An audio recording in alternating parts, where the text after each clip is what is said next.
ચોરી થઈ છે. ઓછામાં ઓછા લગભગ 2 થી 3 કરોડ રૂપિયાના સરકારી અનાજની ચોરી વિસાવદરમાંથી થઈ છે. અમે અહીંયા પોલીસ સ્ટેશને એફઆઈઆર લખાવવામાં આવ્યા છે. તો પોલીસ જે કઈ અધિકારીઓ છે એ માફિયાઓ માટે કામ કરતા હોય એવી રીતે વર્તન વ્યવહાર કરે છે, છાવરે છે. તપાસ કરું છું, ચેક કરું છું, કેટલો જથ્થો ગયો, ક્યાંથી જથ્થો ગયો, આ બધું તપાસ ચાલે છે એમની. ગરીબ માણસ પોલીસ સ્ટેશન આવે તો વગર તપાસે પૂરી દેવાની, પણ ગુંડાઓની વિરુદ્ધમાં ફરિયાદ લખાવવા ધારાસભ્ય પોતે આવે તો ફરિયાદ નહીં લખવાની.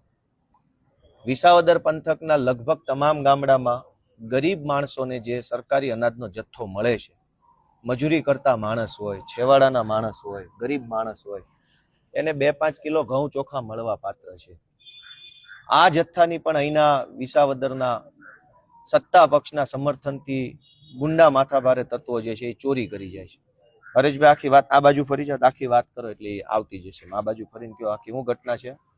આખી ઘટના એવી છે કે વિસાવદરમાં અનાજ ચોરી ઘણો ટાઈમથી થાય છે, પણ પોલીસને ખબર છે, મામલતદારને ખબર છે, બધાને ખબર છે કે આ ચોરી થાય છે, લોકો સુધી નથી પહોંચતું, પણ આ બધા આંખ આડા કાન કરે છે.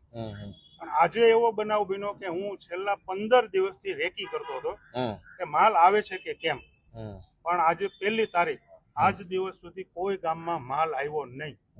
આ લોકોએ શું કર્યું, 16 તારીખે આગલી 16 જૂન, હા, ચૂંટણી પહેલા લોકોને મેસેજ નાખી દીધો કે તમને માલ મળી ગયો. આવો મેસેજ બધાને જતો રહ્યો છે, પણ માલ ખરેખર નથી મળ્યો. જૂન મહિનાનો